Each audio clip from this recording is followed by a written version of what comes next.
Hello guys, welcome to my channel world wide movie explanation. So guys, आज हम एक Korean horror movie explain करने वाले हैं जो कि फिलहाल ही नेटफ्लिक्स पर रिलीज हुई है। ये मूवी हिंदुइज्म से भी काफ़ी ज़्यादा बिलोंग करती है। इसके लिए हम जब मूवी की स्टार्टिंग होती है तो देखते हैं हमें संस्कृत में सारी हिस्टोरिकल चीज़ें समझाई जाती हैं कि कैसे लॉर्ड बुद्धा ने एक डेमन की दोनों आईज को अलग अलग कर दिया और ब्लैक आई को एक कास्केट में बंद कर रखा। दूसरी आई भागती रही और 7 दिन लगातार अलग अलग लोगों को पोजेस करती रही, बट 8वें दिन उसे भी एक कास्केट में बंद कर बुद्धा ने उन दोनों आँखों को अलग अलग जगह छुपा दिया। अब हम प्रोफेसर किम को देखते हैं जिन्हें ये कास्केट मिल जाता है और वो इस पर रिसर्च करते हैं, बट 14 साल बाद ये प्रूव हो जाता है कि उनकी रिसर्च फेक है, जिसे प्रोफेसर किम काफ़ी ज़्यादा निराश हो जाते हैं। प्रोफेसर किम अपनी रिसर्च को सही साबित करने के लिए ब्लड मून वाली नाइट को दोबारा मंत्र पढ़ते हैं और अलग अलग लोगों के ब्लड सैंपल्स भी रेड आई पर चढ़ाते हैं, जिससे रेड आई एक्टिव हो जाती है। प्रोफेसर किम को अपना सबसे पहला शिकार बनाती है, जहाँ पर हमारा सीन कट हो जाता है और नेक्स्ट सीन में हम देखते हैं कि हिजोंग नाम के मॉन्क को ये रियलाइजेशन हो जाती है कि रेड आई एक्टिव हो चुकी है और अब हिजोंग उस ब्लैक कास्केट को भी बाहर निकाल लेते हैं जिससे वो उसकी प्रोटेक्शन कर सके। अब हमारा डे 1 स्टार्ट होता है, जहाँ पर हम सेनाओ नाम के रिटायर मॉन्क को देखते हैं जो कि अब अपना नेम चेंज कर एक कंस्ट्रक्शन वर्कर में काम कर रहा है। यहाँ से हमारा सीन शिफ्ट होता है और हम देखते हैं कि हिजोंग की तबीयत काफ़ी ज़्यादा खराब हो रही होती है। तभी उसके पास उसका फेवरेट शेषी चिंसुक आता है, जिसने काफ़ी टाइम से मौन व्रत रखा होता है। और अब हिजोंग चिंसुक को ये बताता है कि जो डेमन है उसकी दोनों आँखों को सेपरेट ही रखा जा सकता है, क्योंकि अगर वो दोनों मिल जाती हैं तो ये पूरी दुनिया हेल में बदल जाएगी। बट इसे तभी रोका जा सकता है जब रेड आई 7 लोगों को पोजेस कर रही हो, उनमें से किसी एक को मार दिया जाए। और इतना कहने के बाद वहाँ से चले जाते हैं, जहाँ पर हमारा सीन शिफ्ट होता है और हम हंटर को हंटिंग करते हुए जंगल में देखते हैं, जिसके कंधे पर अचानक से एक हाथ आ जाता है और सीन वहीं पे कट हो जाता है और हमारा सेकंड डे स्टार्ट हो जाता है, जहाँ पर हम एक कपल को देखते हैं जो आपस की बातें डिस्कस कर रहे होते हैं और हमारा सीन शिफ्ट होता है हंटर की तरफ, जो उस वुमेन को पोजेस करने के लिए उसका ब्लड सूंघते सूंघते उसके होटल में पहुंच जाता है और उसे पोजेस कर लेती है, जहां से हमारा डे 3 स्टार्ट होता है और हम देखते हैं कि चिंसुक को काफ़ी बुरा सपना आने के कारण वो डर जाता है। बट हिजोंग उसके पास आते हैं और उसे समझाते हैं कि उसे डरना नहीं है, उसे ब्लैक कास्केट की रक्षा करनी है, जहाँ से हमारा सीन शिफ्ट हो। अब मॉर्निंग होती है, हम देखते हैं कि हिजोंग की डेथ हो चुकी है, जिससे चिंसुक काफ़ी ज़्यादा दुखी होता है। दूसरी तरफ एक डिटेक्टिव को हायर किया जाता है ताकि वो जो उस रात होटल में जो भी सीन हुआ था उसकी खबर लगा सके। वो डिटेक्टिव काफ़ी ज़्यादा शॉक होता है क्योंकि जो लड़का था उसकी तो डेथ हो चुकी थी, बट लड़की को चेकआउट करते हुए देखा गया था, जिससे हमें ये पता चलता है कि रेड आई ने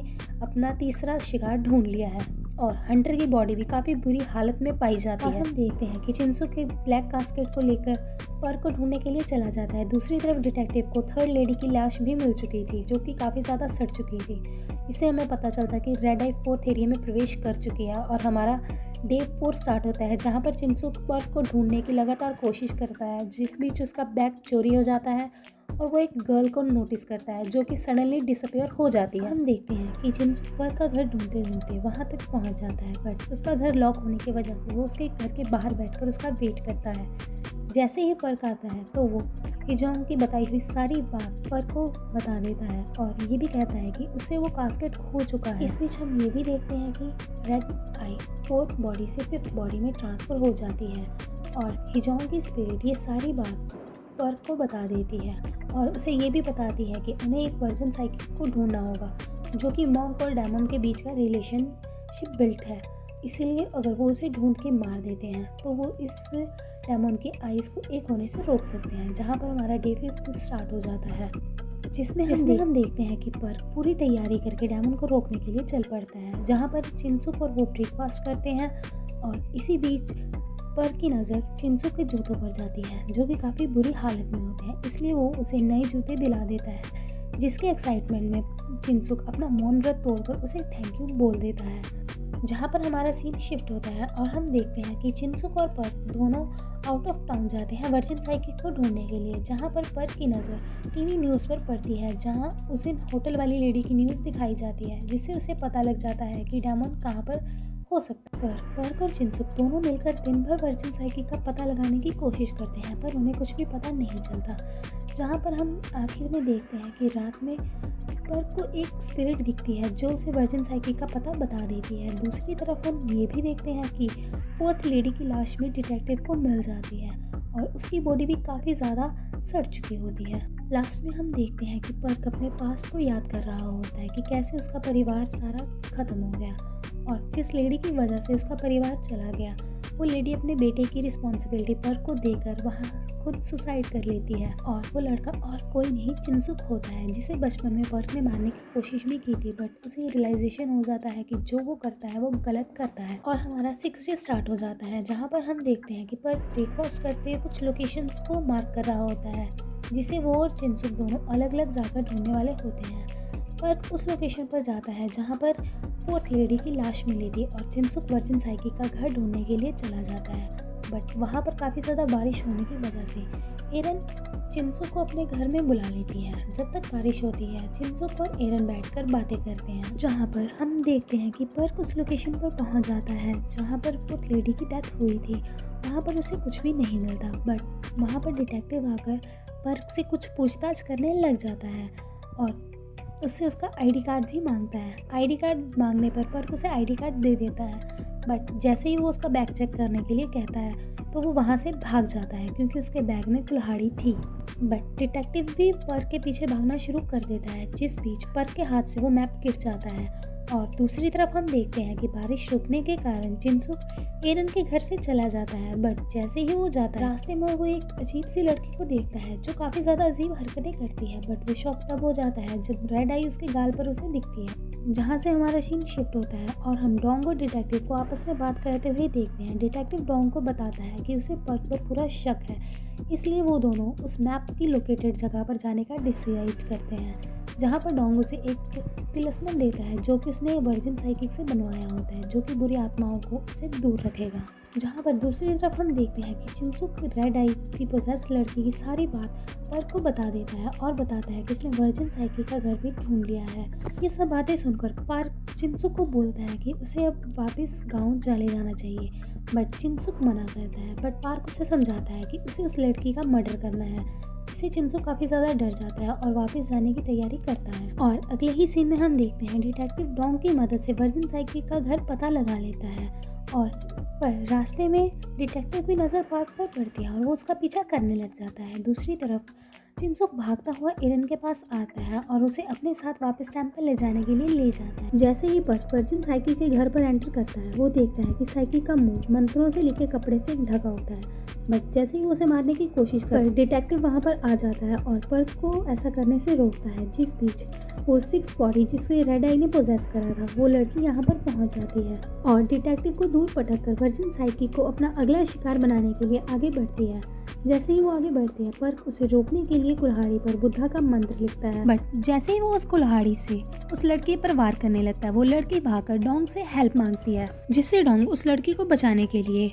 पर्क को गन पॉइंट पर रखता है। बट उसी टाइम रेड आई पीछे से डोंग पर हमला करती है और देखते ही देखते उसे भी पोजेस कर लेती है। इसलिए पर्क डोंग को मारने की कोशिश करता है, पर उसी टाइम वहाँ पर पुलिस आ जाती है, जिससे बचने के लिए पर्क वहाँ से भाग जाता है। और जैसे कि हम अपने अलग सीन में देखते हैं कि पर्क वापस टेंपल जाने के लिए बस स्टैंड पर पहुँचता है, बट बस स्टैंड क्लोज हो जाता है और जो ट्रेन होती है वो 3 घंटे बाद की होती है। अब हम देखते हैं कि हिजोंग की आत्मा पर्क से बात करती है और उसे ये कहती है कि उसे अपनी जान की बाजी लगाने से भी पीछे नहीं हटना है। जहाँ पर हमारा डे 7 स्टार्ट होता है। पर्क वापस टेंपल जाने के लिए बस पकड़ लेता है और दूसरी तरफ हम देखते हैं कि डोंग भी टेंपल पहुँच जाता है और वो टेंपल पहुँचकर हिजोंग की डेड बॉडी को देखता है और उसे चैलेंज करता है कि वो उसका कुछ भी नहीं बिगाड़ पाए। जहाँ से हमारा सीन शिफ्ट होता है, हम चिंसुक और एरन को देखते हैं जो जंगल के रास्ते टेंपल में आने के लिए एक रूम में रुकते हैं। दूसरी तरफ डिटेक्टिव उस साइकिक के घर जाता है और उसे सारी बात का पता लगाता है, जहाँ पर साइकिक उसे बताती है कि एरन उन्हीं के साथ रहती है जो कि एक घोस्ट है। प्रोफेसर किम के कहने पर रेड आई को एक्टिवेट करने के लिए अपने आप को बलि चढ़ा दिया है। साथ ही साथ उसे ये भी बताती है कि एरन एक सिर्फ सपोर्टिव रोल प्ले कर रही है दोनों आईज को मिलाने के लिए। पर एरन साइकिक को आकर ये भी बताती है कि प्रोफेसर किम ने उसका ब्लड भी यूज किया है रेड आई को एक्टिव करने के लिए, जिससे वो उसे बताती है कि अगर वो अपनी जगह किसी और का ब्लड यूज कर देती है तो वो प्रोटेक्ट हो जाएगी। इसलिए वो अपनी जगह डोंग का ब्लड यूज़ कर लेती है और रेड आई का जो आखिरी शिकार होता है उसे वो डोंग को बना देती है। जहाँ से हमारा सीन शिफ्ट होता है और हम देखते हैं कि जैसे ही पर्क उस घर के अंदर एंटर करता है जहाँ पर चिनसुक और एरन होते हैं, एरन वहाँ से गायब हो जाती है, जिसे देख चिनसुक काफ़ी ज़्यादा घबरा जाता है और उसे वो अपना ब्लैक आई वाला कास्केट भी वहीं पर मिल जाता है जो कि एरन के पर्स में होता है। और अगले ही सीन में हम देखते हैं कि पर्क एक जाल बिछाता है जिससे रेड आई उसके पास फंस जाए और वो दोनों आपस में कभी भी रियूनाइट ना हो पाए। इसमें वो चिनसुक की भी हेल्प लेता है और उसे कहता है जैसे ही रेड आई उसके शरीर में एंटर करे उसे बिना कोई बात सोचे उसे कुल्हाड़ी से मारना हो। और जैसे पर्क का प्लान होता है रेड आई उस सर्कल के अंदर प्रवेश कर जाती है। तभी पर्क मंत्र पढ़ने स्टार्ट कर देता है और जैसा कि चिनसुक को बोला था, चिनसुक कुल्हाड़ी उठाकर उसे मारने की तैयारी करता है, बट डोंग पर्क के पास आता है और उसके कान में कहता है कि वो यूजलेस है, उसे रक्षक की ज़रूरत है जो कास्केट में खोलने को उसकी मदद कर सके। उसे पर्क की बिल्कुल भी ज़रूरत नहीं है, जिसे देख पर्क काफ़ी शॉक में आ जाता है। और हिजोंग के बाद अब जो उस कास्केट की रक्षा करता उसका नाम चिनसुक था और जैसे ही पर्क चिनसुक की तरफ देखता है एरन वहाँ पर आ जाती है और एरन चिनसुक की बॉडी से उस मंत्र वाले कोट को उतार देती है जिससे रेड आई आसानी से चिनसुक को अपना अगला शिकार बना पाए। और डोंग पर्क को एक गन दे देता है कि पर्क यूजलेस है और उसे अपने आप को शूट कर लेना चाहिए, पर पर्क डोंग के ऊपर ही गोली चला देता है जिससे रेड आई काफी गुस्से में आ जाती है और पर्क के ऊपर हमला कर देती है और डोंग चिनसुक का पीछा करने के लिए उसके पीछे चला जाता है। पर जैसे ही डोंग उसका पीछा करता है पर्क भी उसके पीछे पीछे भाग जाता है और पर्क उसी कुल्हाड़ी से डोंग पर हमला कर देता है। तभी वहाँ पर डिटेक्टिव भी आ जाता है जिसके सामने ही डोंग की बॉडी कुछ सेकंड में ही सड़ जाती है और जैसे ही वो पीछे देखता है रेड आई चिनसुक के अंदर प्रवेश कर चुकी होती है और वो उसे उठाकर कहीं दूर पटक देती है जिससे पेड़ की लकड़ी डिटेक्टिव के अंदर घुस जाती है और डिटेक्टिव की डेथ हो जाती है। जैसे ही चिनसुक उस कास्केट को खोलता है और पर्क से उसकी आखिरी विश पूछता है तो पर्क चिनसुक को अपने पास बुलाता है और उसके मुंह के ऊपर एक मंत्र लिख देता है। जैसे ही रेड आई पर्क पर वार करना स्टार्ट कर देती है पर्क चिनसुक का हाथ पकड़कर मंत्र चैंट करना स्टार्ट कर देता है और रेड आई उस मंत्र के चलते पर्क के शरीर में प्रवेश कर जाती है जिससे कि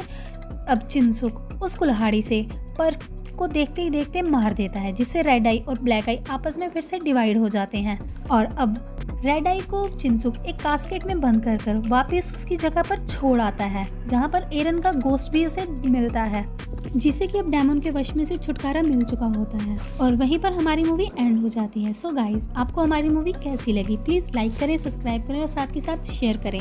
और हमें कमेंट कर ये ज़रूर बताएं कि आप अगली मूवी कौन सी देखना चाहते हैं।